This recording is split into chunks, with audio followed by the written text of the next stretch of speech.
It's global news and Zoom on Nigeria. Many thanks for joining me. We begin with the eastern part of the world. At least 113 people killed, over 150 injured in Iraq. Drills near Taiwan target arrogance of separatists, says China. 12 bodies found near Montaña in Mexico. New York judge finds Trump liable for fraud, and nearly 30,000 refugees evacuate Nagorno-Karabakh. Stay with me for these and more stories. Local officials and emergency services said no less than 113 people have been killed and over 150 wounded in a fire that ripped through a wedding celebration in Iraq's northern Nineveh province. Hassan al-Alaq, Nineveh deputy, said according to reports that 113 people have been confirmed dead so far. The fire was reported to have erupted at approximately 10:45 p.m. local time on Tuesday night. Early on Wednesday, Najim al-Jabari, the provincial governor of Nineveh, cautioned that there was no final casualty figures yet from the blaze, which suggests the death toll still may rise. All efforts are being made to provide relief to those affected by the unfortunate incident, Iraq's health ministry spokesman Saif al-Badr said, according to reports. More reports earlier said that over 150 people were also injured in the blaze, which engulfed an event hall in the province Himdania district where the wedding celebration was taking place. Himdania is located outside of the northern city of Mosul, some 400 kilometers, about 250 miles northwest of the capital, Baghdad. Iraq's civil defense said initial reports revealed that fireworks used during the celebration may have been the cause of the fire. Preliminary information showed that fireworks were used during a wedding, which caused the fire in the hall, civil defense authorities said in a statement early on Wednesday. According to reports from Baghdad, fireworks are a common feature of wedding celebrations in Iraq, and that some 1,000 people were reported to have been present at the celebration when the fire broke out.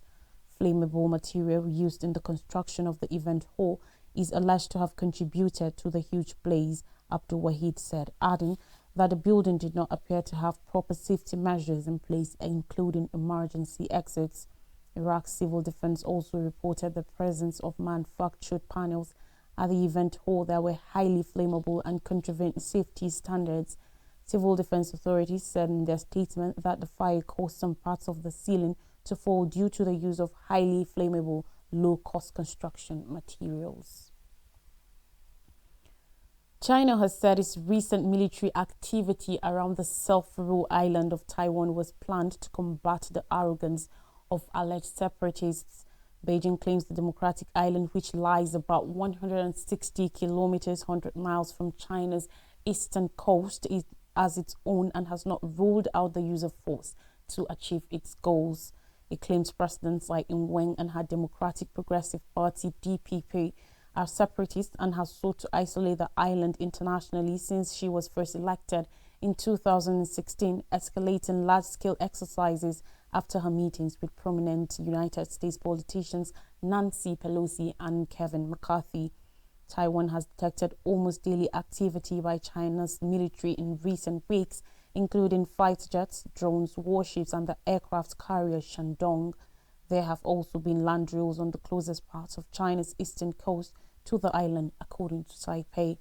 Asked at a regular news briefing in Beijing about the Chinese exercises, the country's Taiwan Affairs Office spokeswoman Zhu Fenglian said China's People's Liberation Army had carried out a series of drills.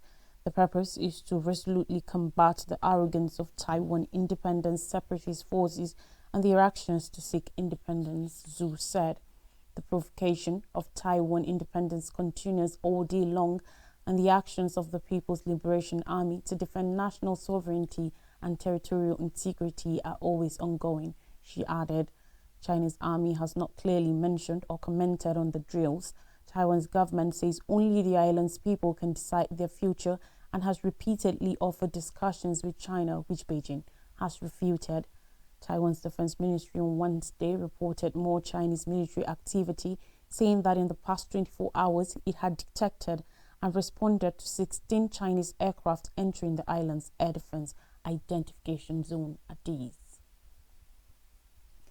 Now, maimed corpses and detached body parts have been found discarded in 7 locations across the northern Mexican city of Monterrey and its suburbs, including some of the wealthiest districts in the country. On Tuesday, authorities said they were still analyzing the dismembered body parts to try and identify the number of people who had been killed. They confirmed at least 7 bodies had been found, as well as 5 bags of body parts, some of which were found in cooler boxes. Messages has also been left on the remains, and reports said there could be as many as 12 victims. The killings appear to be connected to an internal dispute between a drug cartel based in the neighboring Tamaulipas. Gerardo Palacios, the head security official for Nuevo Leon State, said the Gulf and Northeast cartels operate there, but he did not specify the group he was referring to. What we see here is an internal purge within an organized crime group based in Tamaulipas because of some acts of disloyalty within the group, Palacios said. Drug cartels in Mexico often leave dismembered bodies in streets, usually with banners threatening officials or rival gangs. The gruesome discoveries reminded the 2010s, when the city was overwhelmed in a violent turf war between drug cartels, and bodies were left in the streets or hanging from bridges. Monterrey has since changed into an industrial powerhouse, and officials have been wooing foreign investors, including electric giant Tesla. Mexico has recorded over 420,000 murders, most of them blamed on organized crime, since the launch of a controversial military operation to combat drug trafficking in 2006. Photos of the supposed messages circulating suggested that the Northeast cartel had carried out the murders as vengeance for alleged permeation of the group. The Attorney General's office did not confirm the authenticity of the photos.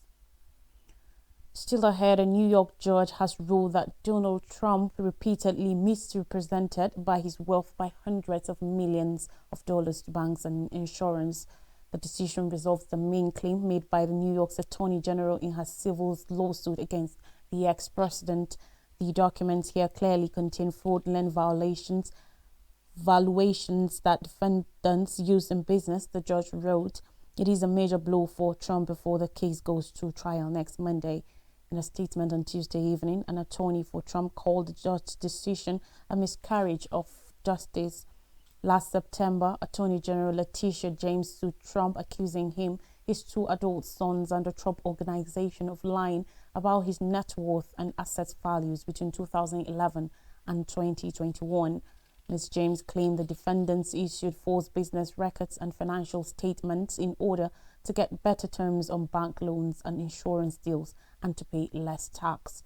In a trial that will now resolve 6 remaining claims in her suit, she will seek $250 million in penalties and a ban on Trump doing business in his home state. The non-jury trial is planned to commence on 2nd October and last until at least December.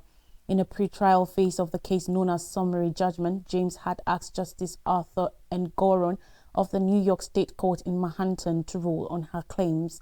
She argued that finding certain facts to be beyond dispute will speed up the trial.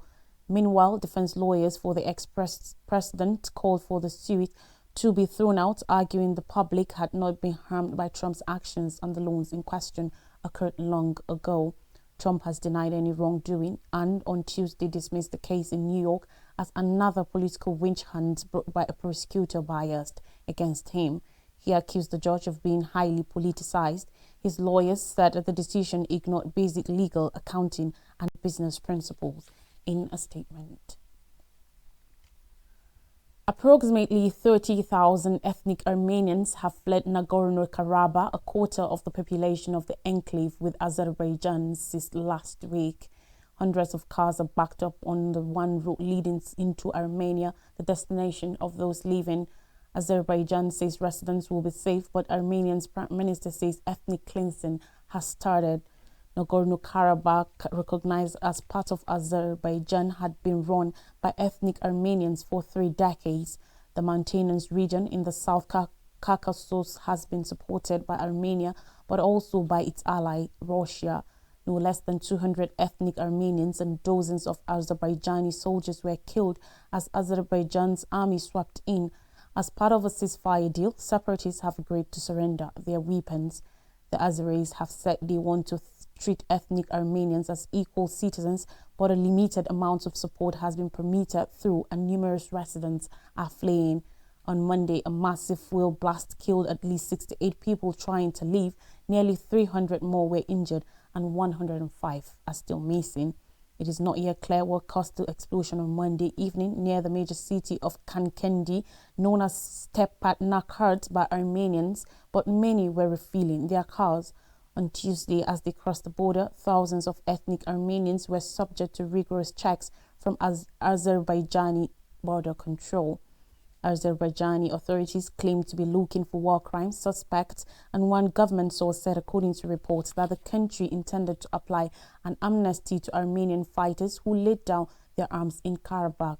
Hundreds of cars and buses are trying to reach the town of Goris across the border. Now to more stories. NASA ratifies return of asteroid Bennu samples. Scientists at the United States Space Agency, NASA, found black dust and debris when they opened the space capsule that just returned to Earth with the biggest asteroid sample ever brought back from space. On Tuesday, NASA said researchers discovered dust and debris on the avionics deck or the OSIRIS-REx science canister when the initial lead was removed today.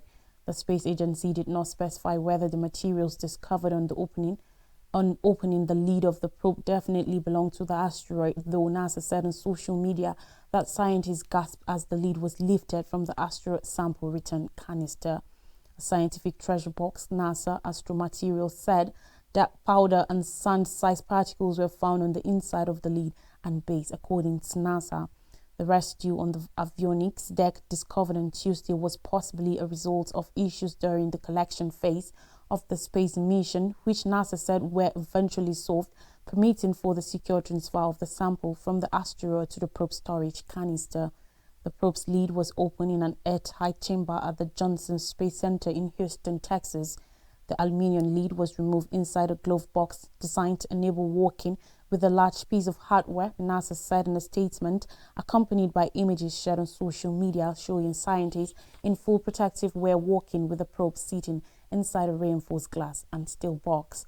NASA scientists are now waiting eagerly to begin analyzing the bulk of the sample scooped from the asteroid, which will require intricate disassembly of the probe, the space agency said.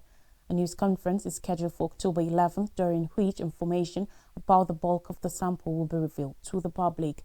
The robotic spacecraft OSIRIS-REx was launched in 2016 and collected its specimen 3 years ago from Bennu, a small carbon-rich asteroid discovered in 1999, which is classified as a near-Earth object because it passes relatively close to our planet every 6 years.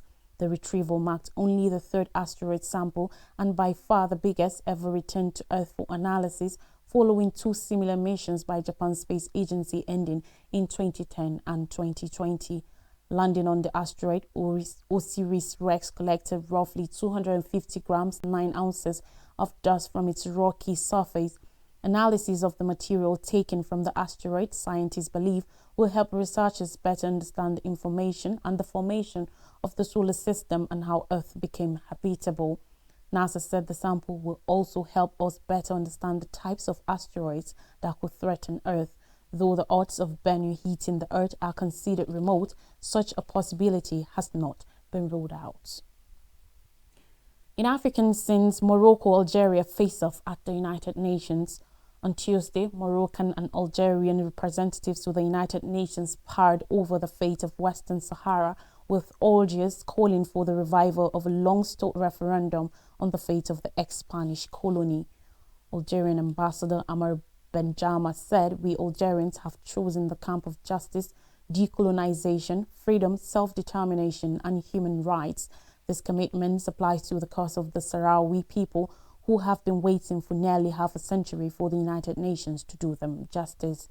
Considered by the United Nations to be a non-self-governing territory, 80% of Western Sahara is controlled by Morocco, which envisages autonomy for the region, though with it ultimately remaining under Rabat's control.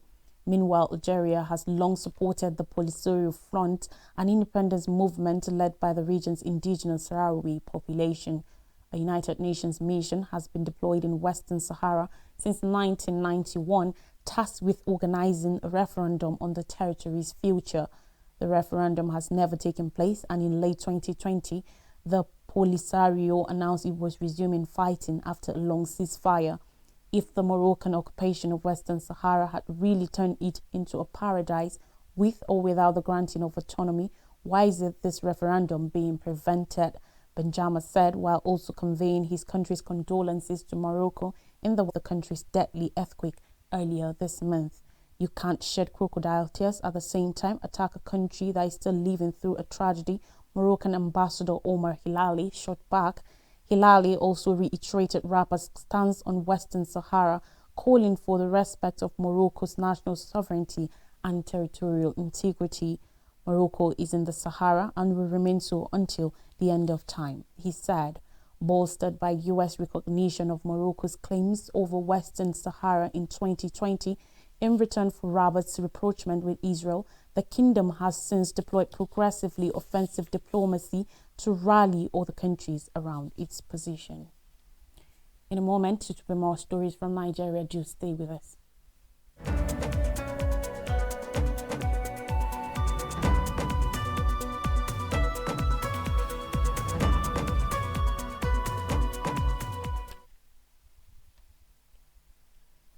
You're welcome back. Now, stories from Nigeria says NLC-TUC set October 3rd to begin indefinite strike. Yesterday, the Nigeria Labour Congress (NLC) and the Trade Union Congress of Nigeria (TUC) declared indefinite strike commencing from October 3rd to force the federal government to confront unbearable suffering and hardship across the country occasioned by the removal of fuel subsidy. The resolution came despite pledges by the federal government to settle wage award, which was a main demand by the Labour leaders to the two Labour centres. In a joint communique after both Labour centres held separate emergency National Executive Council (NEC) meetings, leaders of the two bodies urged Nigerians to brace up for a long strike and use between yesterday and next Monday to stockpile foodstuff and other necessities. Though the Trade Union Congress (TUC) did not participate in the two-day warning strike embarked upon by the NLC 2 weeks ago, however, it has resolved to team up with the NLC on the indefinite strike. The communique, jointly read by NLC and TUC President Joe Ajaero and Festus Osifo respectively at the Labour House, Abuja, directed state councils and affiliates of the two centres to step up mobilization of members and allies for total shutdown. They said the indefinite strike is a result of the perceived insensitivity of the government to the dilemmas of workers and other Nigerians following the petrol subsidy removal and continuous demonstration of unwillingness and complete lack of initiative to address the fallouts of the removal and other harsh economic policies. According to the communique, NLC and TUC in their various meetings deeply analysed the current situation in the country, taking into cognizance the extensive hardships and deprivation afflicting our citizens across all states of the Federation, and unanimously condemned the apparent cautious lethargy and tardiness in handling the consequences of its petrol price hike on Nigerians. The councils deliberated on the continued refusal of the federal government to engage in a meaningful and constructive dialogue within the ambit of good faith, given the 21 days ultimatum and the subsequent successful two-day nationwide warning strike on the 5th and 6th of September, and other meetings that were supposed to demonstrate the preparedness of Nigerian workers to push through their decision to embark on an indefinite nationwide strike if their demands were not met.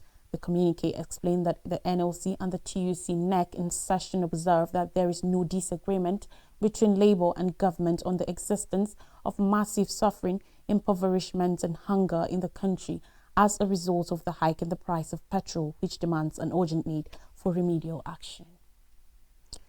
And finally, on the news, Senate clears new CBN Governor Cardoso for others. The Senate has cleared President Bola Tinubu's nominees for the position of Governor of the Central Bank of Nigeria, CBN, and Deputy Governors of the Apex Financial Institution. The nominees are Olayemi Cardoso for appointment as Governor of CBN. Others are Ina Osuro, Muhammad Sani Abdullahi Dettijo, Philip Ikiazo, and Bala Mbello as Deputy Governors. Senator Abdullahi Gumei, the senior special assistant to the president on National Assembly Matters Senate, led the nominees into the Senate chamber shortly after the senators emerged from a prolonged closed-door session. Cardoso enumerated the challenges facing the Central Bank of Nigeria and how to address them in his opening address. He listed the issues of corporate governance, diminished institution, autonomy of the institution, refocusing of Central Bank of Nigeria back to essential functions, foreign currency management, ways of means, lack of clarity between fiscal and monetary policy, inflation and price stability policy. He also noted the present crunch in the foreign exchange market and role the CBN should play to tackle them. He spoke on the element of economic growth size matters, fiscal reform to achieve 1 trillion GDP in 8 years. To refresh our memories, at least 113 killed, over 150 injured in Iraq. Drills near Taiwan target arrogance of separatists, says China. 12 bodies found near Monterrey in Mexico. New York judge finds Trump liable for fraud, and nearly 30,000 refugees evacuate Nagorno-Karabakh. That's all on the news. Thanks for watching. Bye for now.